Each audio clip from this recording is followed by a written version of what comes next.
Hello everyone, welcome back to my channel. In this session, we are going to start exercise 6.2 introduction part. Chapter 6 चल रहा है हमारे पास lines and angles और 6.1 हमारे पास with introduction complete हो चुकी है. अब हम exercise 6.2 का introduction part करेंगे, ठीक है? तो let's we start.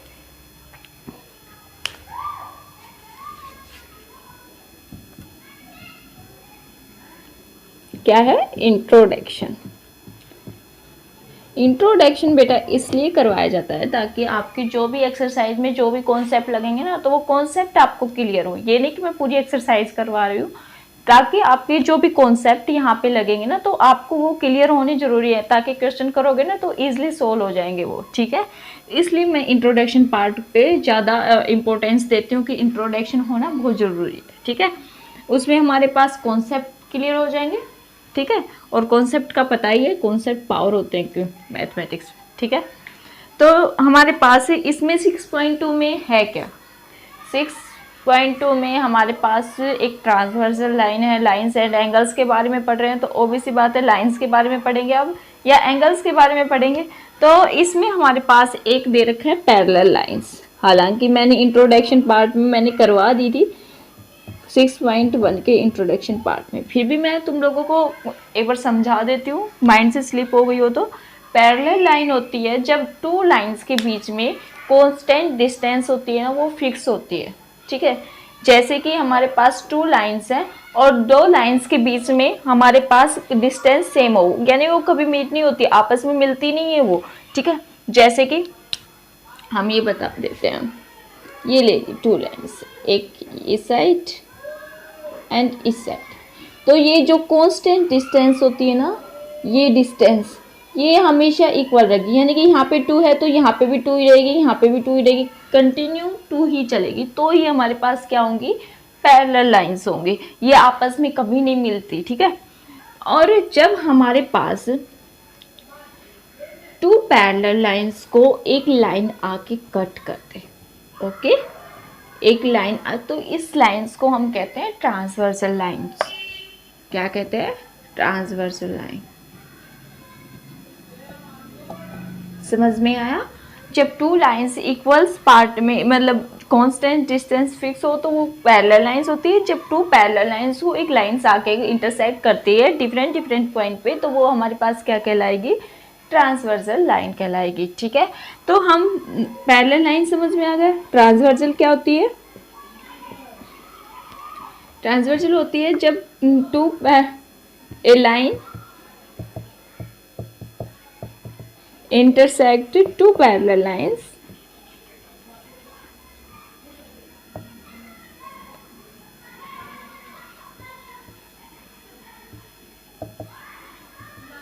at different points.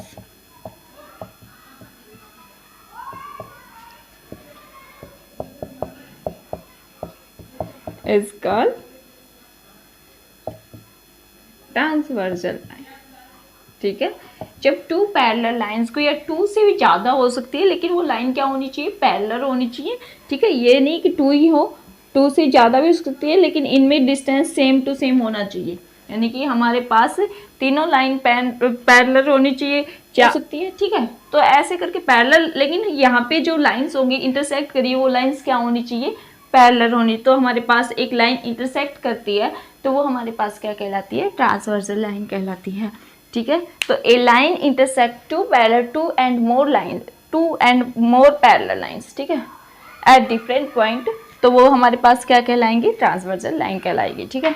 और अब हम इसमें है क्या? इसमें हम जो पैरेलल लाइंस के एक ट्रांसवर्सल लाइन कट करती है, तो उसमें जो एंगल्स बनते हैं लाइंस के बीच में, जो एंगल्स बनते हैं पैरेलल लाइंस के और ट्रांसवर्सल लाइन के बीच में जो एंगल्स बनते हैं, उनका हमें रिलेशन बताना है, यानी कॉम्बिनेशन, भाई क्या है क्या नहीं, कौन कौन से एंगल बनते हैं, तो उसके बारे में पढ़ेंगे, ठीक है. तो इसमें फर्स्टली तो मैं बता दूं, इसमें हम तीन चीज़ों के बारे में पढ़ेंगे. फर्स्टली है हमारे पास कोरस्पॉन्डिंग एंगल, ठीक है. एंड सेकेंडली है हमारे पास alternate interior angle, exterior angle भी है, अल्टरनेट एक्सटीरियर भी है और इंटीरियर भी है, और कंसेक्यूटिव इंटीरियर एंगल्स होते हैं, ठीक है.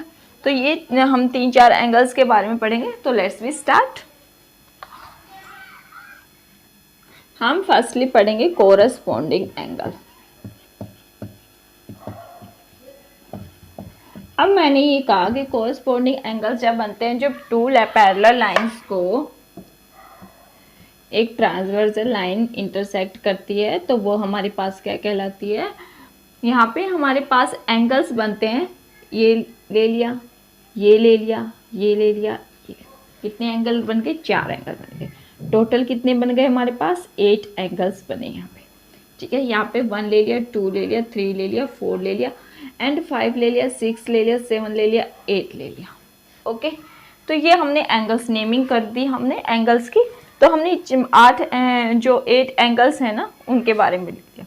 अब हमारे पास कोरस्पॉन्डिंग एंगल्स क्या होते हैं? कोरस्पॉन्डिंग एंगल्स बेटा इनकी सेम डायरेक्शन होती है। देखो ये लाइन जा रही है, इसके फर्स्ट में हमारे पास क्या आ रहा है? एक 1 एंगल आ रहा है, तो इसके हमारे फर्स्ट में क्या आ रहा है? एंगल 5। तो ये दोनों हमारे पास क्या होंगे? सेम डायरेक्शन में होंगे, ठीक है। और एंगल 1 और एंगल 5 ये दोनों इक्वल होंगे क्योंकि ये कोरस्पॉन्डिंग एंगल हैं, ठीक है। एंगल 2 होगा, देखो ये लाइन के नीचे आ रहा है, इस लाइन के नीचे क्या आ रहा है? 6 आ रहा है, ठीक है। तो एंगल 2 एंड एंगल 6 क्या होंगे? कोरस्पॉन्डिंग एंगल्स होंगे, ठीक है। एंगल 4 होगा वो एंगल 8 के इक्वल होगा, एंगल 3 होगा वो एंगल 7 के इक्वल होगा क्योंकि ये कोरस्पॉन्डिंग एंगल्स हैं, ठीक है। कोरस्पॉन्डिंग एंगल्स में क्या होगा बेटा? जो लाइन के ऊपर है ना, देखो इस लाइन के ऊपर है, तो इस लाइन के ऊपर कौन है? ये इस साइड, सेम डायरेक्शन में, ठीक है। तो ये हमारे पास 1 है, ये किसके इक्वल होगा? 5 के इक्वल होगा। 2 होगा, ये नीचे है लाइन के, तो ये 6 के इक्वल होगा। ये 4 है, ये 8 के इक्वल होगा। ये 3 है, ये 7 के इक्वल होगा। एंड सेम डायरेक्शन होगी तो वो हमारे पास क्या कहलाएंगे? कोरस्पॉन्डिंग एंगल्स कहलाएंगे, ठीक है। कोरस्पॉन्डिंग एंगल्स के लिए ऐसी कोई तो वो थ्योरम तो है नहीं, लेकिन एक एक्सियम है, वो देख लो। एक्सियम क्या होती है बेटा? एक्सियम होते हैं हमारे पास जब हमारे पास कोई स्टेटमेंट को प्रूवन स्टेटमेंट होती है, ओके, कि प्रूव की हुई होती है, उसको हमें प्रूव करने की जरूरत नहीं थी, वो ऑलरेडी प्रूव होती है, तो वो हमारे पास क्या है? If A line intersect two parallel lines, then corresponding angles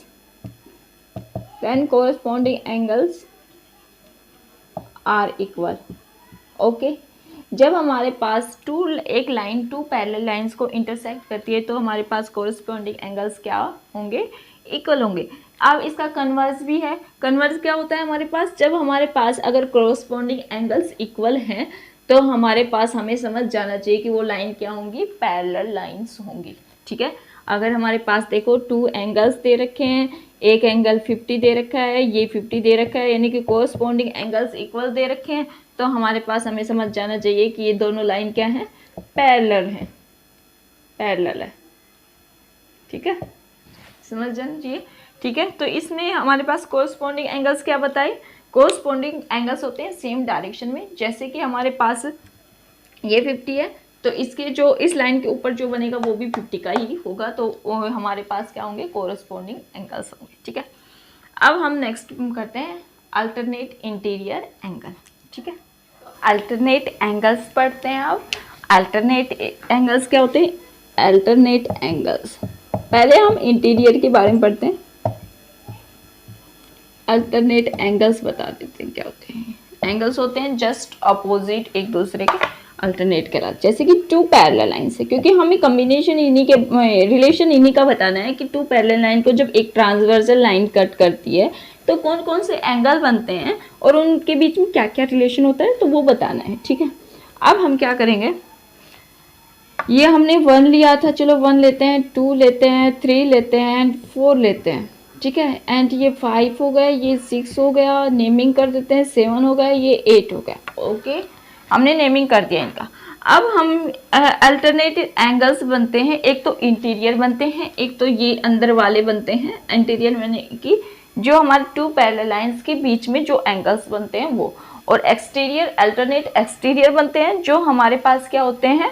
lines के बाहर होते हैं, ठीक है। इंटीरियर और एक्सटीरियर समझ में आया। इंटीरियर होते हैं जब टू पैरेलल लाइंस के बीच में जो एंगल्स बनते हैं वो क्या कहलाते हैं हमारे पास, इंटीरियर एंगल कहलाते हैं, और जो बाहर बनते हैं वो क्या कहलाते हैं, एक्सटीरियर एंगल। लेकिन अल्टरनेट है तो यानी कि जस्ट अपोजिट, ओके। तो हम यहाँ से लेके चलते हैं, देखो एंगल 2 का अपोजिट क्या है हमारे पास, एंगल 8, यानी कि क्रॉस करना होता है, क्रॉस हो जाएगा इसमें मल्टीप्लाई का साइन। तो एंगल 3 होगा वो एंगल 5 के इक्वल होगा, ठीक है। एंड ये एंगल 2 होगा वो एंगल 8 के इक्वल होगा। क्यों? क्योंकि ये क्या है, अल्टरनेट इंटीरियर एंगल, ठीक है। अल्टरनेट इंटीरियर एंगल क्या होते हैं, जब एक इसके 1 के जस्ट अपोजिट कौन सा है एंगल, नहीं एंगल 8 के जस्ट अपोजिट क्या है, एंगल 2। तो एंगल 2 का जस्ट अपोजिट 8 है और एंगल 8 का जस्ट अपोजिट क्या है, 2 है। तो ये अल्टरनेट इंटीरियर एंगल है, ठीक है। अब हम आते हैं अल्टरनेट एक्सटीरियर एंगल।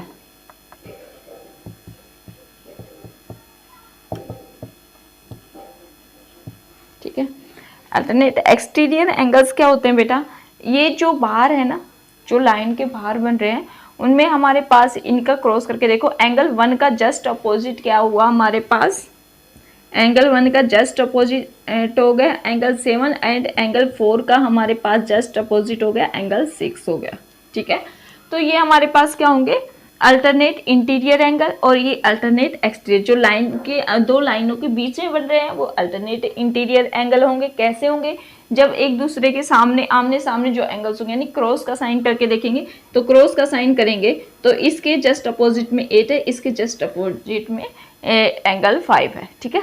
तो ऐसे है, ऐसे ही एक्सटीरियर एंगल करेंगे, ठीक है। तो ये इसमें बेटा एक थ्योरम भी है, उसको बाद में प्रूव करेंगे, लेकिन अब जो बेसिक कॉन्सेप्ट है वो समझ लो कि अल्टरनेट एंगल्स होते क्या है, ठीक है।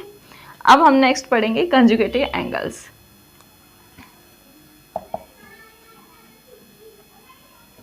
कंजुगेटिव इंटीरियर एंगल्स के बारे में पढ़ेंगे अब हम, ठीक है। तो उसमें क्या कह रहा है बेटा, कह रहा है कि जब टू लाइन, ऑब्वियस सी बात है हम इन दोनों का ही रिलेशन बता रहे हैं, ठीक है। पैरेलल में बार बार रफ कर देती हूँ, कोई बात। यहाँ पे एंगल 1 लिया था, 2 लिया था, 3 लिया था एंड 4 लिया था, यहाँ पे 5 लिया था, यहाँ पे 6 लिया था, यहाँ पे 7 लिया था और यहाँ पे 8 लिया था, ठीक है। तो हमारे पास कंजुगेटिव इंटीरियर एंगल्स में क्या होते हैं, हमारे पास जो इन दो लाइन, इंटीरियर मीन्स अंदर की तरफ, यानी कि टू लाइंस के बीच में जो एंगल्स बने उनको, लेकिन सेम साइड्स का एंगल्स क्या होता है हमारे पास, सम 180 डिग्री होता है, ठीक है। यानी कि जब हमारे पास एंगल 2 और एंगल 5 दे रखा हो तो इन दोनों का अगर सम करें तो हमारे पास क्या होना चाहिए, 180 के इक्वल होना चाहिए। Angle 2 angle 5 is equal to 180 के डिग्री के इक्वल होना चाहिए, ठीक है। ये सेम इंटीरियर एंगल यानी कि सेम डायरेक्शन में होंगे, ठीक है। इस लाइन पे जो आ रहे हैं एंगल, एंगल 2 एंगल 5, और इस साइड जो एंगल आ रहा है angle 3 plus angle 8 is 180 degree, okay. तो ये हमारे पास कंजुगेटिव इंटीरियर एंगल्स था। देखो बेटा, इसमें पूरे चैप्टर में हमने एक बार क्विक रिविजन लेते हैं। एक बार फर्स्टली तो हमने पैरेलल लाइंस पढ़ा था। पैरेलल लाइंस क्या होती हैं, जब हमारे पास टू लाइंस के बीच में कांस्टेंट डिस्टेंस फिक्स होती है तो वो हमारे पास पैरेलल लाइन होती है, वो कभी आपस में मिलती नहीं है, ठीक है। उसको अगर टू या इससे ज़्यादा लाइनों को, पैरेलल लाइंस को एक लाइन आके इंटरसेक्ट करती है डिफरेंट पॉइंट पे, तो वो हमारे पास क्या कहलाती है, ट्रांसवर्सल लाइन कहलाती है। अब हमें ये बताना था कि अगर हमारे पास टू पैरेलल या ज़्यादा पैरेलल लाइंस को एक दूसरे को इंटरसेक्ट करती हैं तो वहाँ पे क्या रिलेशन बनता है, एंगल्स का क्या रिलेशन बनता है, तो वो बताना था। तो हमने फर्स्टली बताया कि यहाँ पे एक कोरोस्पोंडिंग एंगल्स बनता है क्योंकि उनकी सेम डायरेक्शन होती है, ठीक है। यानी कि एक एक्सटीरियर होगा एक इंटीरियर होगा उसके हिसाब से, पैरेलल लाइन के हिसाब से, ठीक है। अब उसके बाद हमने पढ़ा alternate interior angle, exterior angle. Alternate interior angle जो लाइंस के अंदर होते हैं वो इंटीरियर होते हैं, जो बाहर की लाइंस के बाहर जो एंगल्स बनते हैं वो क्या होते हैं, एक्सटीरियर एंगल होते हैं। तो हमने जस्ट एक दूसरे के जस्ट अपोजिट यानी क्रॉस का साइन करके देखते हैं, जस्ट अपोजिट वाले एंगल्स क्या कहलाते हैं, अल्टरनेट एंगल्स कहलाते हैं, ठीक है। अब उसके बाद मैंने कंजुगेटिव एंगल्स बताया जो सेम साइड में हो, सेम डायरेक्शन में हो और उनका सम क्या हो 180 डिग्री हो तो वो कंसेक्यूटिव एंगल्स कहलाएंगे। ठीक है, एक एक्सियम भी बताई थी जो हमारे पास थी कि अगर टू पैरेलल लाइंस को एक लाइन इंटरसेक्ट करती है, ठीक है, टू पैरेलल लाइंस को अगर एक लाइन तो क्रॉसपोंडिंग एंगल्स इक्वल होंगे, और उसका कन्वर्स ये था कि अगर क्रॉसपोंडिंग एंगल्स इक्वल हैं, ओके, अगर क्रॉसपोंडिंग एंगल्स इक्वल हैं तो हमारे पास वो लाइन क्या होंगी, पैरेलल होंगी। ठीक है, तो ये हमारे पास 6.2 का इंट्रोडक्शन पार्ट था। अब हम अपनी नेक्स्ट वीडियो में अपनी एक्सरसाइज करेंगे। Thank you for watching my video. Thank you, bye.